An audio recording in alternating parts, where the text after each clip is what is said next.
Jadi macam-macam kejahatan orang-orang Yahudi. Setiap dikirim Nabi, dibantai Nabi tersebut. Bahkan satu hari mereka membantai 70 Nabi. Lihat dalam surah Yasin. Allah Subhanahu wa ta'ala menceritakan ada satu kampung dikirim 2 Nabi.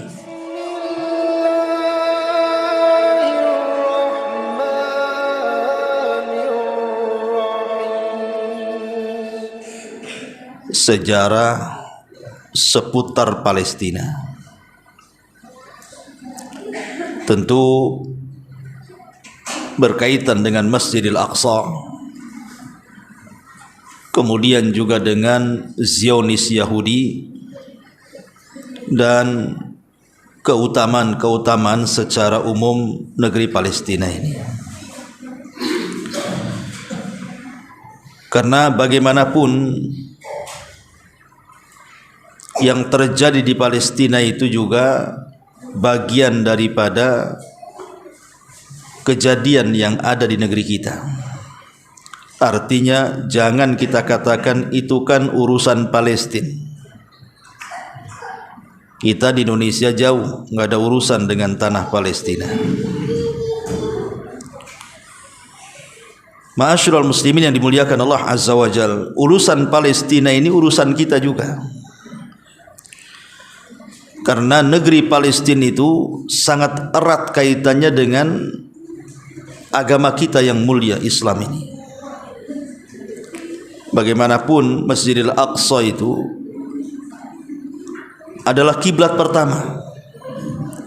Sebelum orang Islam punya kiblat dalam salat, maka kiblat pertama di dunia adalah Masjidil Aqsa. Bahkan dilakukan oleh Nabi SAW sebelum hijrah saja, 3 tahun sebelum hijrah, Rasul kalau solat menghadap Baitul Maqdis. Bahkan setelah hijrah sendiri, Rasul masih solat menghadap Baitul Maqdis selama, ada yang mengatakan 16 bulan, ada yang mengatakan 17 bulan. Artinya cukup lama Nabi SAW menjadikan Masjidil Aqsa itu kiblat bagi solat Nabi dan juga kaum muslimin. Baru setelah 16 bulan Nabi SAW tinggal di Madinah, barulah kemudian terjadi peralihan kiblat dari Baitul Maqdis ke Baitullah Al-Haram. Dari sini kita tidak mungkin lepas dengan sejarah Palestina. Ma'asyiral muslimin yang dimuliakan Allah Subhanahu wa taala, baik kita akan memulai sejarah Palestina ini, kita akan mengenal dulu tentang Al-Masjidil Aqsa dulu. Kita urut dari Masjidil Aqsa. Disebut Al-Aqsa itu karena jaraknya jauh. Aqsa itu artinya jauh.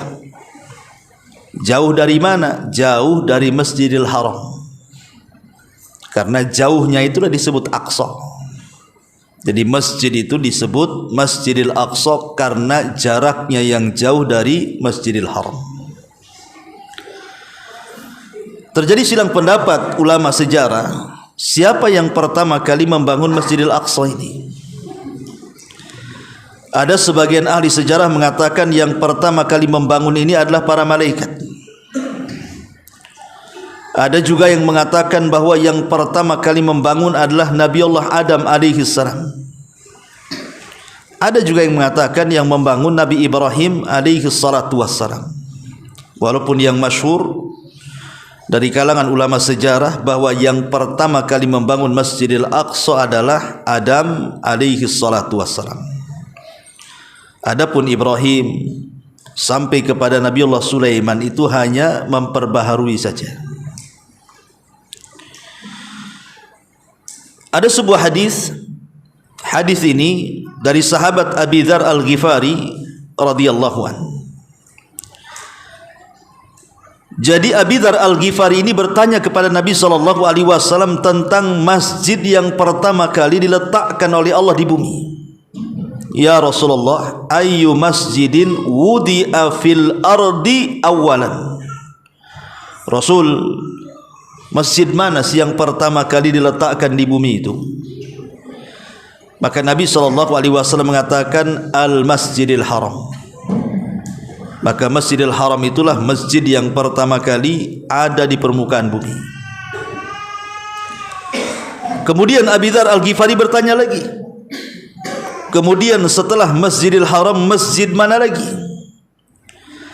Maka Nabi SAW mengatakan Al-Masjidil Aqsa. Masjidil Aqsa itulah masjid kedua setelah Haram. Kemudian Abi Dzar bertanya lagi, berapa jarak pembangunannya?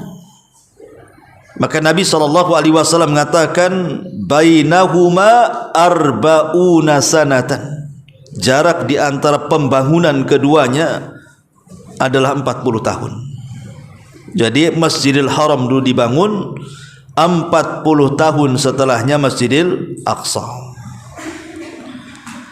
Adapun Masjid Nabawi itu belakangan. Itu pun bukan masjid yang pertama dibangun Nabi.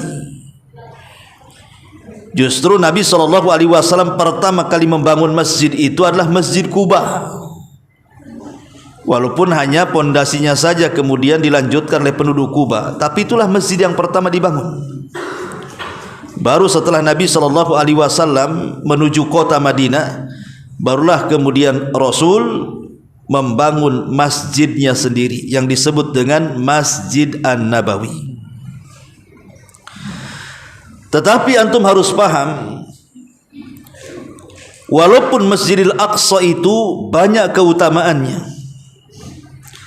tapi Masjidil Aqsa itu tidak termasuk daerah haram. Jadi daerah haram itu cuma dua, ada Haramul Makki, ada Haramul Madani. Aqsa tidak termasuk tanah haram. Yang tanah haram itu cuma Mekah dan Madinah saja. Tetapi kalau dikatakan tempat suci, ya memang Masjidil Aqsa itu tempat suci. Dan orang menyebutnya dengan Baitul Maqdis. Karena memang tempat itu bukan hanya disucikan oleh kita kaum muslimin, bahkan orang-orang Nasrani pun menganggap itu tempat suci. Begitu juga orang-orang Yahudi termasuk kita kaum muslimin. Baitul Maqdis itu tempat suci bagi tiga agama. Tentu alasannya berbeda-beda. Kalau orang Yahudi menganggap itu tempat suci karena diyakini menurut orang-orang Yahudi di situ adalah tanah perjanjian yang terkubur padanya Haikal Sulaiman. Makanya mereka berusaha untuk menggali situs mencari Haikal Sulaiman. Dan Haikal Sulaiman itu artinya pondasi tempat ibadahnya Sulaiman yang pernah dibangun Sulaiman. Ya semacam musola gitu atau masjid gitu kalau dalam Islam tuh. Cari pondasinya tuh. Kalau pondasi itu sudah ketemu, maka Masjidil Aqsa akan dirobohkan. Kemudian mereka akan menaikkan pondasi itu. Makanya di bawah Masjidil Aqsa itu sudah berlubang tuh. Digali-gali situsnya oleh orang-orang Yahudi, tetapi sampai hari ini haikal itu tidak pernah didapati. Ya, karena itu hanyalah berita hoax. Sengaja orang-orang Yahudi itu membuat alasan untuk mencaplok Palestina itu dengan dalih sejarah. Kalau mereka mendapatkan Haikal Sulaiman, maka mereka akan memperkuat kondisi mereka. Memang Palestina itu tanah mereka, makanya mereka akan menggaungkan kepada dunia soal Haikal Sulaiman ini. Lah bagian dari Haikal Sulaiman adalah dinding ratapan itu, yang dulu di zaman Nabi SAW dijadikan tambatan buruk ketika Rasul melakukan Isra dan Mi'raj. Oleh orang Yahudi dibuat tembok ratapan. Jadi orang-orang Yahudi menganggap itu tanah perjanjian tuh, tanah suci bagi mereka. Lain Yahudi alasannya, lain pula orang-orang Nasrani. Orang Nasrani meyakini dua perkara kenapa tanah itu disebut suci. Pertama, mereka meyakini bahwa penyalipan Isa itu di situ. Tapi kita kaum muslimin tidak meyakini Isa itu mati, Isa itu dibunuh, Isa itu disalib. Tidak. Islam meyakini wa ma qataluhu wa ma sallabuhu walakin syubbiha lahu bal rafa'ahu Allahu ila sama. Isa tidak dibantai, Isa tidak disalib, bahkan Isa diserupakan dan Isa diangkat ke langit. Itu keyakinan kita berdasarkan nas Quran. Isa belum mati. Tapi orang-orang Nasrani meyakini Isa itu mati, dibunuh oleh orang-orang Yahudi yang membunuhnya. Makanya orang-orang Yahudi dengan bangganya mengatakan qatalna al-Masih ibn Maryam, kami sudah membunuh Isa bin Maryam katanya. Padahal Yahudi tidak membunuh Isa, Isa diangkat ke langit. Yang dibunuh itu yang diserupakan itulah. Alasan yang kedua, kenapa tanah Palestina bagi orang Nasrani itu sangat suci? Karena disitulah perjamuan awal dan akhir bagi Bani Israel dengan Isa bin Maryam sebelum adanya penyaliban. Jadi kisahnya seperti ini. Orang-orang Hawariyun itu orang-orang pilihan lah. Kalau dalam Islam itu al-asyaratu al-mubashshiruna bil jannah, sahabat-sahabat yang dijanjikan surga, sahabat-sahabat pilihan. Lah, Isa itu punya sahabat-sahabat pilihan yang disebut dengan Hawariyun, yang Allah katakan di dalam Al-Quran, qala al-hawariyuna nahnu ansarullah. Berkata orang-orang Hawariyun, kamilah para penolong Allah. Itulah orang-orang pilihan Nabi Isa, orang Hawariyun. Jadi orang-orang Hawariyun ini diperintah oleh Isa bin Maryam, tentu atas perintah Allah, untuk melakukan puasa selama 30 hari. Maka mereka pun kemudian melakukan puasa selama 30 hari. Di hari ke-30 mereka ingin buka makanan yang enak. Karena sudah 30 hari mereka puasa, mereka ingin buka dengan buka yang enak. Akhirnya mereka datang kepada Isa bin Maryam dan mengatakan, ya Isa, mintalah kepada Tuhanmu agar diturunkan hidangan dari langit. Kalau tidak, kami tidak akan beriman denganmu. Diancam Isa. Makanya dalam Al-Quran itu ada surat namanya surah Al-Ma'idah. Apa arti Al-Ma'idah itu? Makanan yang turun dari langit. Memang terjadi silang pendapat menurut ahli tafsir. Pendapat Imam Mujahid dan Qatadah mengatakan bahwa hidangan itu tidak pernah turun. Tetapi pendapat mayoritas para ulama mengatakan hidangan itu turun. Alasannya karena ketika Isa bin Maryam mendengar perkataan Hawariyun itu, Isa mengatakan kepada Hawariyun, aku takut kalau seandainya aku berdoa kepada Allah, kemudian Allah kabulkan permintaanku, turunlah makanan dari langit, kalian tidak benar-benar bersyukur kepada Allah dengan syukur yang agung. Saya takutkan tidak bersyukur nantinya. Akhirnya kemudian turun juga tuh hidangan tuh. Maka Isa mengatakan, ini hidangan yang awal dan ini hidangan yang terakhir katanya. Lah, karena orang-orang Nasrani memahami bahwa tempat itu, Baitul Maqdis, Al-Quds atau Yerusalem lah lebih luas lagi, mereka meyakini itulah tempat di mana Isa melakukan perjamuan terakhir kali. Dalam kisah Ma'idah minas sama, makanan yang turun dari langit itu. Lah, disitulah tempatnya. Makanya mereka menganggap tempat itu suci. Tetapi orang Islam tentu alasannya berbeda. Pertama, karena di situ ada Masjidil Aqsa. Di situ ada Masjidil Aqsa. Dan Nabi SAW menjadikan Masjidil Aqsa itu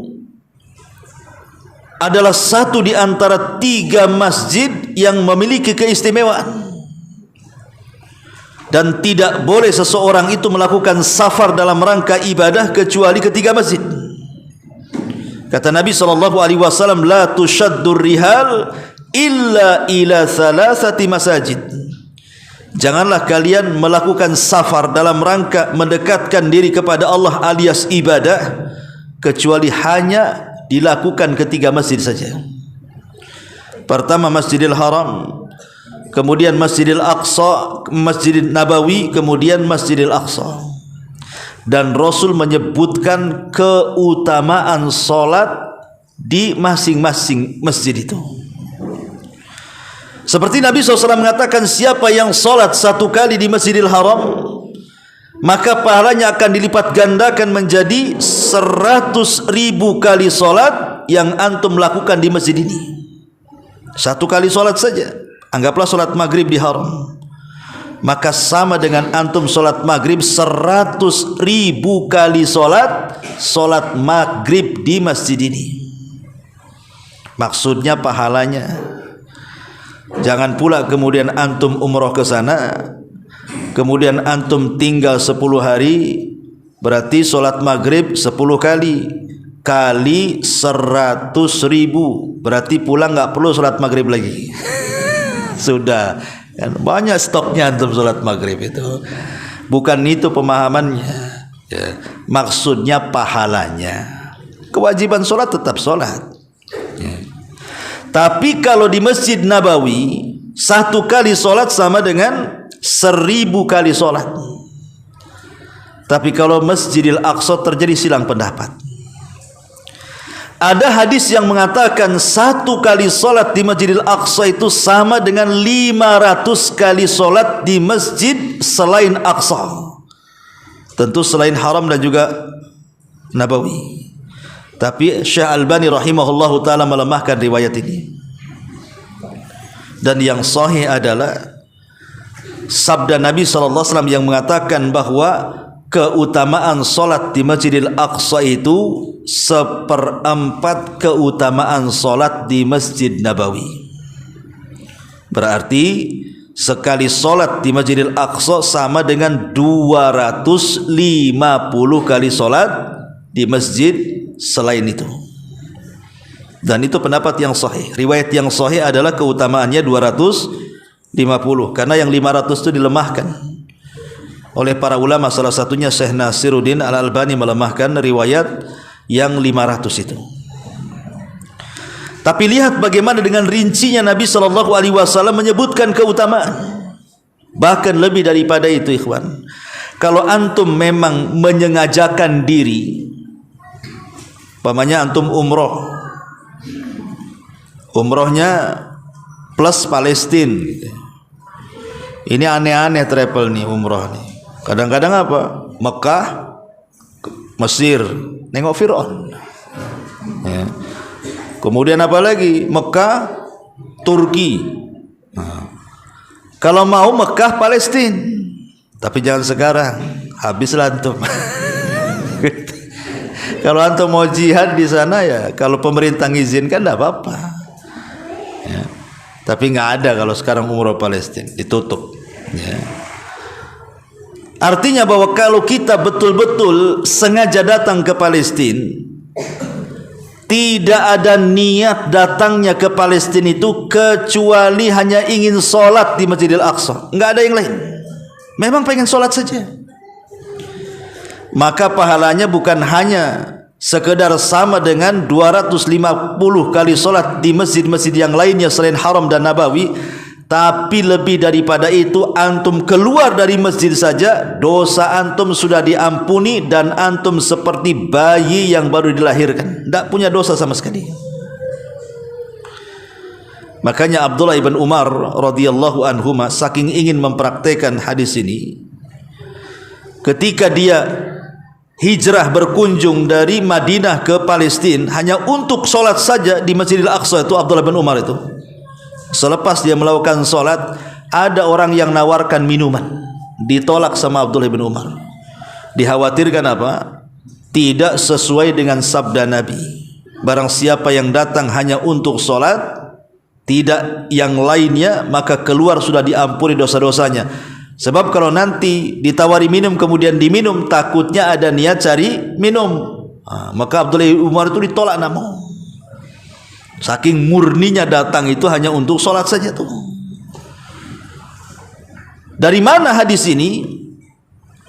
Jadi ada kisahnya ketika Nabi Allah Sulaiman alaihi salatu wassalam merenovasi Masjidil Aqsa, membangun dan meninggikannya. Pondasinya sudah ada, hanya membangun dan meninggikannya saja. Sama dengan Nabi Ibrahim ketika meninggikan Baitullah Al-Haram. Selesai ini Masjidil Aqsa dibangun oleh Nabi Sulaiman. Kata Nabi SAW, maka Nabi Sulaiman berdoa kepada Allah dengan 3 doa.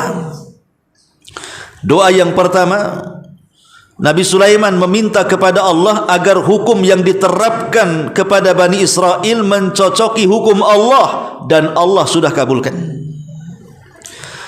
Kemudian yang kedua, Nabi Sulaiman berdoa kepada Allah agar apa yang telah Allah anugerahkan dari kekuasaan mampu menundukkan segala sesuatu yang Allah kehendaki, agar cukuplah dia saja yang punya dan tidak ada yang lainnya setelahnya memiliki apa yang ia punya, dan sudah dikabulkan. Bahkan Nabi SAW pernah sholat diganggu setan, kemudian setannya ditangkap, dicekik sampai liurnya kemudian menetes ke tangan Rasul, dan Rasul merasakan dinginnya liurnya setan itu. Kemudian kata Rasul, kalau bukan aku teringat dengan doa Sulaiman itu, sudah kuikat tuh si jin itu di tiang masjid katanya, biar menjadi permainan anak-anak katanya. Rasul tahu doanya di Sulaiman, makanya dilepas sama Nabi itu. Dan yang terakhir kata Nabi Sulaiman, aku berdoa kepada Allah, siapapun yang datang ke masjid ini, maksudnya Masjid Al-Aqsa, tidak ada niat kecuali sholat, maka keluar seperti anak yang baru dilahirkan, alias tidak punya dosa sama sekali. Makanya sebelum antum meninggal, bagusnya antum ke Palestina, sholat di sana. Kan itu. Ma'asyiral muslimin yang dimuliakan Allah Subhanahu wa taala. Jadi itulah di antara keistimewaan Masjidil Aqsa. Nabi SAW dalam peristiwa besar yang disebut dengan peristiwa Isra dan Mi'raj, maka Masjidil Aqsa adalah akhir daripada perjalanan Mi'raj, tapi dia awal dan akhir dari perjalanan dia akhir dari perjalanan Isra, tetapi dia awal dan akhir dari perjalanan Mi'raj. Karena ada 2 kata tuh, Isra dan Mi'raj. Lah Masjidil Aqsa itu akhir daripada Isra, tapi dia awal dan akhir daripada Mi'raj. Isra itu artinya perjalanan malam, dan yang dimaksud Isra itu maksudnya perjalanan malam hari yang dilakukan Rasul dari Baitullah Al-Haram menuju Masjidil Aqsa. Kenapa Nabi SAW memulai start perjalanan ini dari Masjidil Aqsa? Karena Masjidil Aqsa itu masjidnya para nabi. Masjidnya para nabi itu di Masjidil Aqsa tuh. Makanya Nabi SAW datang mengunjungi masjidnya para nabi, dan dia sendiri adalah nabi. Kemudian dari Masjidil Aqsa itulah kemudian Nabi SAW melakukan start awal perjalanan spektakuler dalam sejarah yang disebut dengan Mi'raj. Naik ke langit pertama, kedua, ketiga sampai ke-7, sampai ke Sidratil Muntaha. Coba bayangkan. Kemudian setelah mendapatkan beberapa syariat diantaranya solat, maka Nabi SAW turun kembali, tidak ke Mekah, tapi balik lagi ke Masjidil Aqsa. Bahkan Rasul pernah solat dan makmumnya seluruh para nabi di belakangnya, seolah-olah para nabi yang solat di belakangnya mengatakan kepada Rasul bahwa engkaulah estafet terakhir dari seluruh tugas para nabi dan Rasul. Rasul SAW seolah diserahi Masjidil Aqsa, kamulah nabi terakhir, jagalah Aqsa, begitu maksudnya. Makanya ma'asyiral muslimin yang dimuliakan Allah Azza wa Jalla, dari sini kita tahu bahwa Masjidil Aqsa itu tidak mungkin dilupakan oleh kaum muslimin. Itu masjid kita kaum muslimin. Itu masjid kita kaum muslimin yang harus diupayakan untuk tetap tegak. Walaupun beberapa kali memang Masjidil Aqsa ini dikuasai oleh orang-orang Nasrani dan sekarang dikuasai orang-orang Yahudi, tapi 2 kali juga kaum muslimin bisa merebut kembali. Pertama di zaman siapa? Umar Ibn al-Khattab. Ketika itu Masjidil Aqsa dikuasai siapa? Orang-orang Romawi. Orang-orang Romawi itulah yang menguasai Masjidil Aqsa. Tapi dengan kehebatan Umar Ibn al-Khattab radhiyallahu an, akhirnya Umar Ibn al-Khattab ketika berkuasa menjadi khalifah berhasil kemudian membebaskan Al-Aqsa. Dan dikenal dalam sejarah tentang piagam Umar itu. Orang-orang menyebutnya Masjid Ilya, tapi kita menyebutnya Masjidil Aqsa.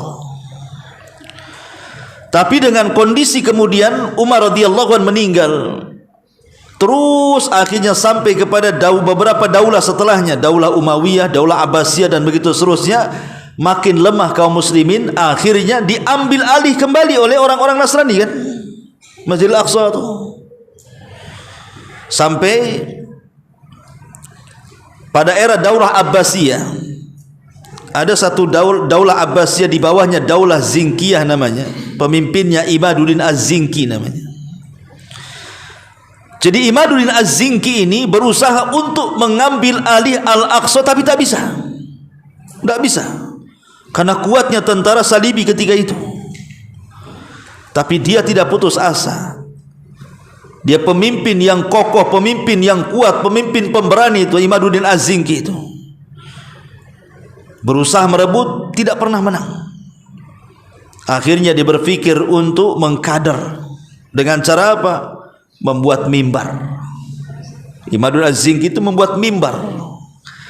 Dan dia katakan bahwa mimbar yang kubuat ini kelak akan aku letakkan di Al-Aqsa katanya. Sebagai penyemangat kaum muslimin. Bahkan untuk memulihkan kekuatan oleh Imaduddin Az-Zinki itu sampai setiap minggu pasukannya wajib menghatamkan Sahih Bukhari. Setiap minggu pasukannya itu suruh menghatamkan Sahih Bukhari itu. Dan mereka suruh membaca Al-Quran setiap malam. Dan berlangsung selama 20 tahun. Belum lagi mimbar itu diletakkan di Al-Aqsa, Allah takdirkan Imaduddin Az-Zinki meninggal. Tapi keluar dari kadernya siapa? Imaduddin Az-Zinki ini siapa? Muncul Salahuddin Al-Ayyubi. Jadi Salahuddin Al-Ayyubi tidak secara tiba-tiba muncul, tidak. Jadi sebelumnya sudah dipersiapkan oleh Imaduddin Az-Zinki ini, ya, yang menguasai daulah Zinkiyah di bawah daulah Abbasiyah itu. Lah, setelah kemudian Salahuddin Al-Ayyubi meruntuhkan daulah Fatimiyah yang ada di Mesir, karena ketika itu kan Mesir hendak diserang oleh orang-orang Salibi. Akhirnya kemudian daulah Fatimiyah ini meminta bantuan kepada daulah Az-Zinki. Dikirimlah Salahuddin tuh, dan Salahuddin Al-Ayyubi berhasil mengusir penjajah Salibi yang hendak menguasai Mesir, yang ketika itu dikuasai oleh daulah Fatimiyah, orang Syiah. Tapi kemudian setelah Salahuddin tinggal lama di Mesir, akhirnya dia bisa meruntuhkan daulah Fatimiyah. Kemudian dirubah daulah Fatimiyah, daulah Syiah yang dihancurkan Salahuddin itu, menjadi daulah ahli sunnah yang kemudian disebut dengan daulah Ayyubiyah. Dialah pengasasnya, diambil dari ayahnya Salahuddin Al-Ayyubi. Berdirilah daulah Ayyubiyah yang kemudian menyatukan Mesir dengan Syam.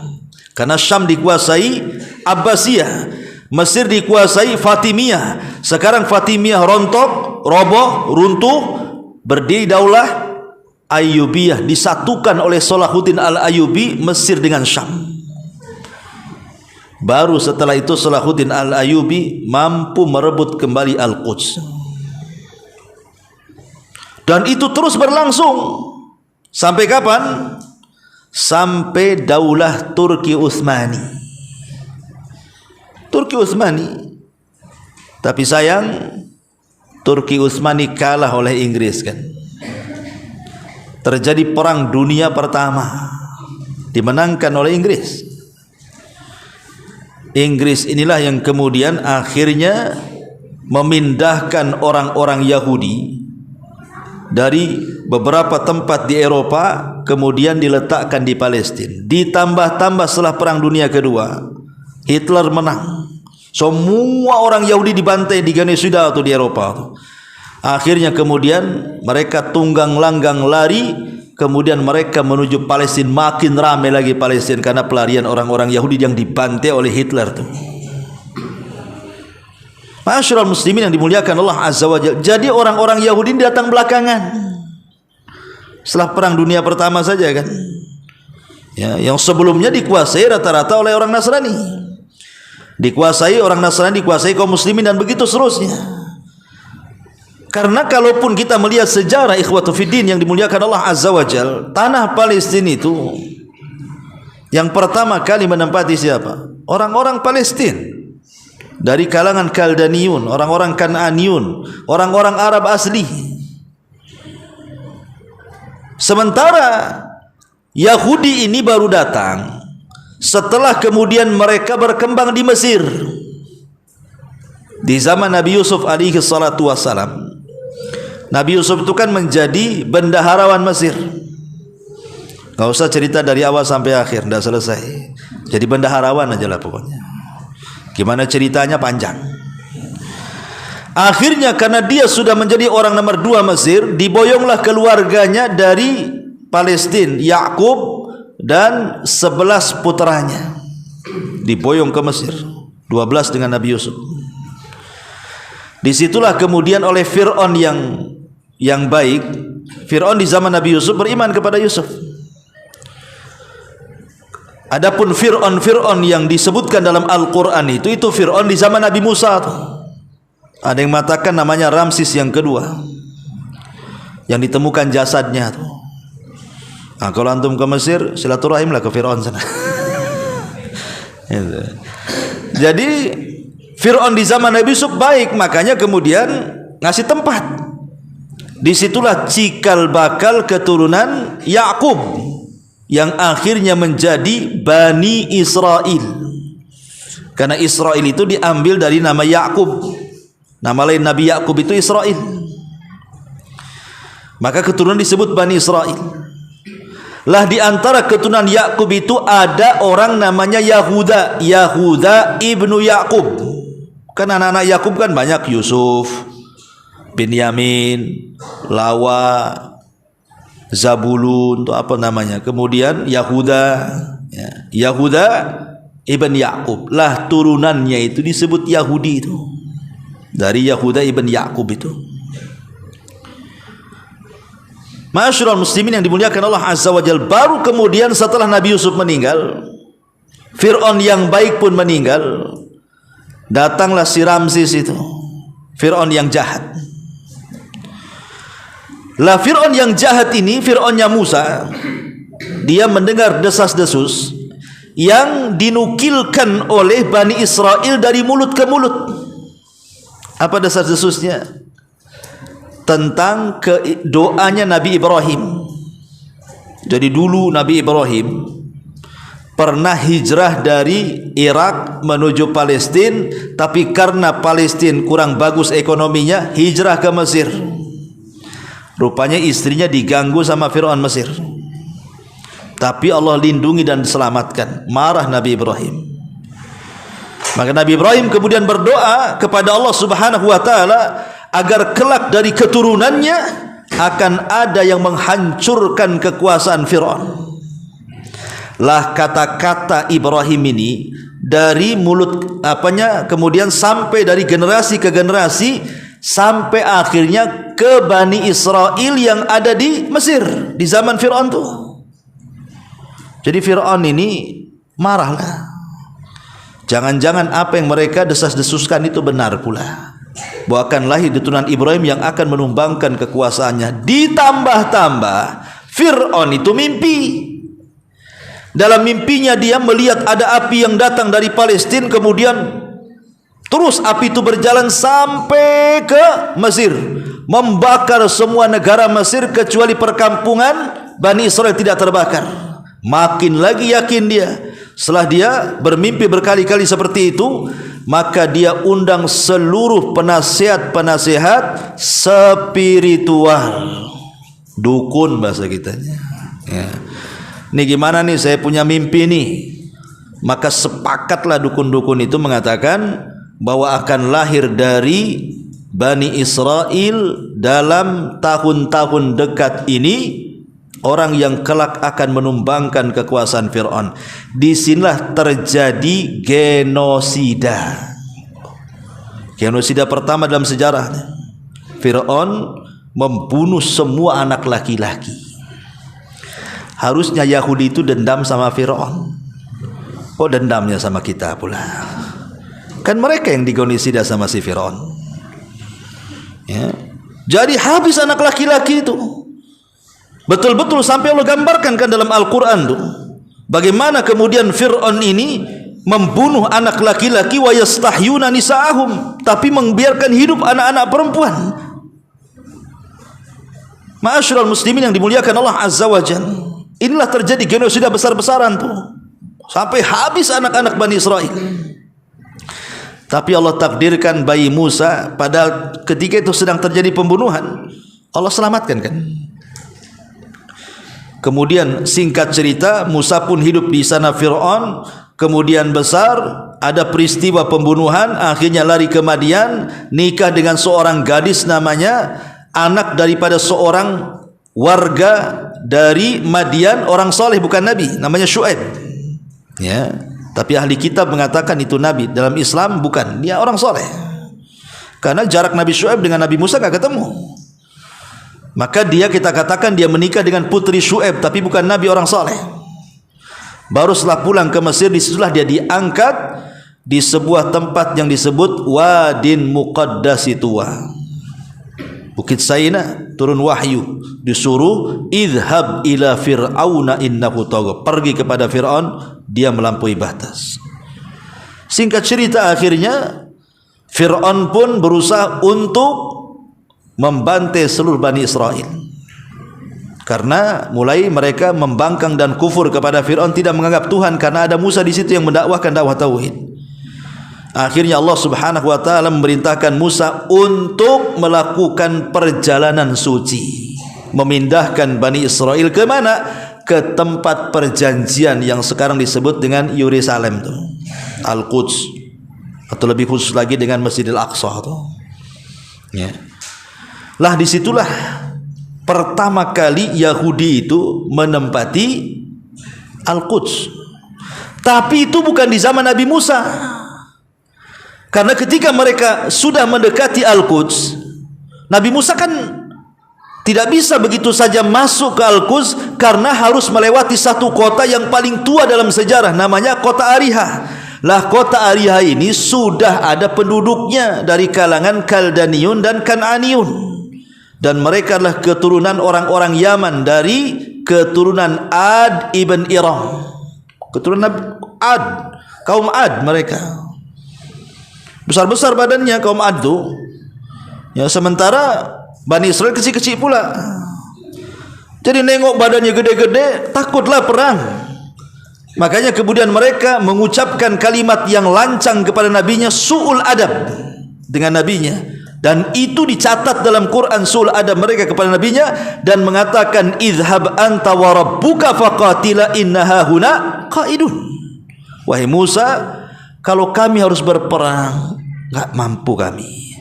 Sebaiknya kau pergi sendiri, ajak Tuhanmu perang berdua. Kami duduk-duduk di sini katanya. Nah, lancang tuh. Ya, masa sama nabinya ngomong begitu? Ya. Akhirnya sejak itulah mereka dihukum tidak bisa keluar dari negeri itu yang disebut dengan ardut tih, yang Allah katakan arba'ina sanatan yatihuna fil ardi, 40 tahun mereka putar-putar di situ linglung, nggak bisa keluar. Sampai Harun meninggal di situ, Musa juga meninggal di situ. Baru setelah Harun dan Musa meninggal, estafet kenabian dipimpin siapa? Yusa ibn Nun. Yusa inilah yang membawa Bani Israel masuk ke Al-Quds. Masuk ke Al-Quds. Dia menang perang. Jadi pada dasarnya orang-orang Yahudi itu dari dulu jubana. Mereka para pengecut. Sejak dulu. Baru di zaman Nabi Yusa ini adalah pemberani-pemberani anak-anak muda Yahudi dan juga Bani Israel secara umum. Barulah kemudian menguasai Ariha dan berhasil masuk ke Al-Quds. Tetapi walaupun demikian mereka memang kaum yang tidak punya adab. Kata Yusa ibn Nun, kalian kalau masuk Al-Quds itu tundukkanlah muka-muka kalian dan katakan hittatun. Hittah itu dalam bahasa kita Allahumma gfirli, ya Allah ampuni dosaku. Bukannya mereka masuk menunduk dan mengatakan ya Allah ampuni dosa kami dengan bahasa mereka hittah. Malah mereka masuk dengan membelakangi dan mengganti lafaz hittah menjadi hintah pakai nun. Apa bedanya hittah dengan hintah? Harusnya kan hittatun, bahasa kita ya Allah ampuni dosaku gitu ya. Kalau hintah itu diambil dari gandum, berarti ya Allah kasih makan aku gitu. Kan kurang ajar tuh. Disuruh minta ampun malah minta makan. Bani Israel disuruh kemudian berjalan sambil nunduk malah nunggingi pula Baitul Maqdis. Mana adabnya? Memang sejak dulu orang-orang Yahudi itu tidak punya adab. Tidak punya adab kepada nabinya, tidak punya adab kepada Allah Subhanahu wa taala. Ma'asyiral muslimin yang dimuliakan Allah Azza wa Jalla, baru setelah itu mereka masuk ke Baitul Maqdis. Artinya mereka datang sebelumnya Palestina sudah ada penduduknya. Dan penduduk Palestina asli itu orang Arab, orang Yaman, ya, dari kabilah Kananiun, Kaldaniun, Amuriun dan macam-macam lah kalau lihat sejarah itu. Ma'asyiral muslimin yang dimuliakan Allah Subhanahu wa taala, baru puncak-puncaknya Bani Israel itu di atas kejayaan ketika di masa siapa? Nabi Daud. Karena Nabi Daud itu menggabungkan antara kerajaan dan kenabian. Biasanya kalau nabi-nabi saja itu turunan Lawi, tapi kalau raja-raja saja turunan Yahuda. Makanya kenapa orang Yahudi itu congkak di permukaan bumi? Karena raja-raja Bani Israel itu turunan Yahuda ibn Yakub. Tapi kalau nabi turunan Lawi ibn Yakub. Daud menggabungkan dua-duanya tuh, kenabian dan kerajaan. Makanya satu-satunya nabi yang dicintai Bani Israel itu ya Nabi Daud tuh. Nabi David kata orang mereka, kita katakan Daud. Dan puncak kekuasaannya ketika Daud meninggal kemudian dipegang oleh Nabi Sulaiman. Itu puncak kejayaannya Bani Israel itu. Tapi sayang, Nabi Sulaiman meninggal dunia digantikan oleh putranya, namanya Rob'am ibn Sulaiman. Mulai melemah karena Bani Israel terpecah menjadi dua, ada kerajaan Yahudi, ada kerajaan yang lainnya dari putra-putra Yakub itu. Lah setelah kematian Rob'am ibn Sulaiman inilah terjadi macam-macam kejahatan orang-orang Yahudi. Setiap dikirim nabi dibantai nabi tersebut. Bahkan satu hari mereka membantai 70 nabi. Lihat dalam surah Yasin. Allah Subhanahu wa taala menceritakan ada satu kampung dikirim 2 nabi. Masih kurang juga, dikasih 3, fa'azzazna bisalisin. Dikasih 3 lagi. Belakangan 3-3-nya dibantai oleh Bani Israel. Makanya Allah Subhanahu wa taala katakan yaqtulunal anbiya bighairi haq. Mereka membunuh para nabi tanpa ada hak yang dibenarkan. Kalau para nabi saja jiwa yang suci itu dibantai, kemudian sekarang Yahudi membantai anak-anak, membantai wanita, membantai kakek-kakek, membantai orang yang tidak berdosa, bahkan tidak sanggup mengangkat senjata. Bagi mereka itu kecil. Nabi aja dibantai, apalagi mereka. Nabi aja dibunuhnya. Karena dalam ajaran mereka, bukan Taurat ya, Talmud. Dalam Talmud mereka mengatakan bahwa membunuh di luar Yahudi itu sebuah ibadah, karena mereka adalah binatang-binatang hina. Mereka mengatakan seperti itu, tertulis dalam Talmud. Jadi kalau mereka itu membantai anak-anak, enggak ada sifat rahimnya sama sekali. Karena kalau seandainya ada satu jiwa dibunuh Yahudi, itu sebuah ibadah besar, taqarruban ilallahi azza wajalla. Karena mereka sedang membunuh binatang-binatang hina. Makanya orang Yahudi tidak akan ada rahmat dalam hatinya. Tidak akan ada rahmat sama sekali. Mereka tidak sayang, tidak kasihan, tidak ada cerita kasihan sayang itu. Kalau perlu satu Palestina dibantai semuanya. Tidak pandang bulu, mau anak-anak, mau perempuan, mau orang dewasa, mau menyalahi aturan perang, mau menyalahi konsensus PBB, terserah. Mereka mana peduli. Karena dari dulu orang-orang Yahudi di zaman Nabi saja sudah terbiasa menggagalkan perjanjian. Zaman Nabi coba, terjadinya peperangan, pengusiran orang Yahudi di Madinah itu kenapa? Karena mereka melanggar perjanjian. Kalau sekarang kemudian mereka melanggar perjanjian resolusi PBB, sudah dari dulu mereka itu memang seperti itu. Kenapa mesti aneh? Coba terjadinya perang Bani Kunaiko, terjadinya perang Bani Nadir, terjadinya perang Bani Quraidah, sampai terakhir di Khaybar, itu karena mereka merobek perjanjian piagam Madinah. Makanya Allah Subhanahu wa taala menjelaskan bagaimana mereka itu yang kudunal ahd, suka merobek-robek perjanjian orang-orang Yahudi itu. Mereka tidak akan kenal namanya perjanjian ini itu, karena mereka merasa bahwa mereka itu orang yang paling mulia. Mereka mengatakan nahnu abnaullah wa ahibba'uh, kami ini anak-anak Allah dan kami orang-orang pilihan Allah. Itu yang tertanam di otak Yahudi itu. Jadi mereka itu orang pilihan, kita yang bukan Yahudi itu bukan orang pilihan. Jadi kalau orang pilihan bantai orang yang bukan pilihan, nggak masalah. Makanya Allah Subhanahu wa taala bantah, oke, kalau kalian orang-orang pilihan, qul, kata Allah, katakan ya Muhammad kepada mereka, falima tu'adzibukum bidzunubikum. Kalau kalian orang pilihan, kenapa Allah azab kalian dengan dosa-dosa kalian? Kenapa dulu kakek moyang kalian ada yang dikutuk jadi kera-kera yang dihinakan?